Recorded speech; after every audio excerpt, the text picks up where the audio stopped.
ఏపీలో కలిసి ఉంటే రాయలసీమకు న్యాయం జరుగుతుందని భావిస్తున్నారా? ఏపీలో కలిసి ఉంటే జరగదనే నేను చెప్తున్నా. ఇక్కడుండే ఆర్థిక వనరులు విపరీతమైన అటవీ సంపత్తుంది. ఈ పొద్దున్న ఈ గవర్నమెంట్ అప్పు తీర్చుకోవడానికి ఎర్రచందనం అమ్ముకోవాలని చూస్తున్నారే. మళ్ళీ రాయలసీమకు గతి లేదని ఎట్లా చెప్తామండి? ఇక్కడ ఉండేది సకలమైన ఓర్సు ఇక్కడి నుండే పోతున్నాయి. నీకు ఈ ఓర్సు మీద వచ్చిన రాయల్టీలో కనీసం 50% రాయలసీమకు ఖర్చు పెట్టినా కూడా రాయలసీమ పరిస్థితి ఇట్లుండేది మహోజ్వలంగా ఉండిపోయాయి. దాన్ని కూడా నువ్వు అనుభవిస్తున్నావు.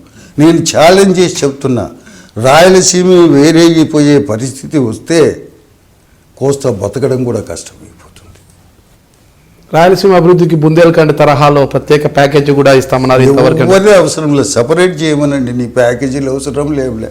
ఇక్కడుండే ఆదాయం చాలు. ఇక్కడుండే ఆదాయంతో ఇంకా కొంతమందిని మనం బతికిస్తాం. అవన్నీ ఎంత మోసపోతే మాటమైన మాటలంటే, మీకేం గతి లేదు, మేము ఎవరో ఒకరం భిక్ష పెట్టాలని రాయలసీమను మభ్యపెట్టడం తప్ప ఇంకేం కాదు. ఒకరికి గతి కాదు. ఇంతవరకు రాయలసీమ నీటిపారుదలలో ఇంత అన్యాయం జరిగినా, వర్షపాతం అంత తగ్గినా కూడా ఒక్కటి నేను లెక్కనేసి చెప్తున్నా, ఈ రోజుకు ధాన్యంలో ఎక్స్పోర్టరే కానీ ఇంపోర్టర్ కాదు. ఒక్క మసాలా దినుసులు తప్ప, ఏది మిరియాలు, చెక్క, లవంగాలు ఇట్లాంటివి తప్ప రాయలసీమ ఇంపోర్ట్ చేసుకునేటటువంటి సరికే లేదు. ప్రతి దాంట్లో ఎక్స్పోర్ట్ చేస్తుంది. బియ్యం ఎక్స్పోర్ట్ అవుతున్నాయి, పప్పు దినుసులు ఎక్స్పోర్ట్ అవుతున్నాయి, ఆయిల్ సీడ్స్ ఎక్స్పోర్ట్ అవుతున్నాయి.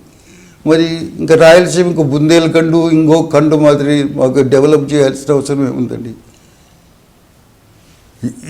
It got resources more than enough. ఇంకా పెరుగుతాయి. ఎందుకంటే అప్పుడు నీటి కోసం, మన వాటా కోసం మనకు పోరాడే ఛాన్స్ వస్తుంది. మళ్ళీ ఈ రీఅలొకేషన్ తీసుకునే ఛాన్స్ వస్తుంది. అప్పుడు ఇంకా ఇక్కడ ఉండే పంట స్థిరీకరణ జరుగుతుంది, ఇంకా పంట ఎక్కువైపోతుంది. ఏమీ గతి లేదనే రోజుల్లోనే మనం ఎక్స్పోర్ట్ అయినప్పుడు అప్పుడు ఇంకా ఎట్లుంటుందండి రాయలసీమ పరిస్థితి? కాబట్టి ఆ మాటలన్నీ నేను నమ్మడం లేదు. ఎవరో చెప్పేవాళ్ళు ఎవరో స్టాటిస్టిక్స్తో రమ్మానండి బయటికి. ఇంకో ఒక ఆయన ఇటీవలనే ఒక ఆంధ్రజ్యోతిలో ఒక రాసినాడు, మొదటి నుండి రాయలసీమ కరువు, అది ఇతరుల మీద ఆధారపడి బ్రతుకుతూ ఉందని. నేను బడ్జెట్ లెక్కలతో సహా ఇచ్చినాను. మొదటి నుండి కూడా రాయలసీమకి ఏ రోజు 20% ఖజానాలో కాంట్రిబ్యూషన్ అనేది తగ్గలేదు. కానీ ఖర్చు పెడతా వచ్చింది 1.5 నుండి 2% రాయలసీమ ఖర్చు పెడతా వచ్చినారు. కాబట్టి మాది మిగులు బడ్జెట్ కానీ మీది మిగులు బడ్జెట్ కాదు. ఈ పొద్దుటికి నేను ఛాలెంజ్ చేస్తున్నాను, ఎవరో రమ్మనండి. పర్సనల్గా నేను ముఖాముఖి దానికి రెడీగా ఉన్నా. బడ్జెట్ ఎవిడెన్స్ తీసుకొని రమ్మనండి.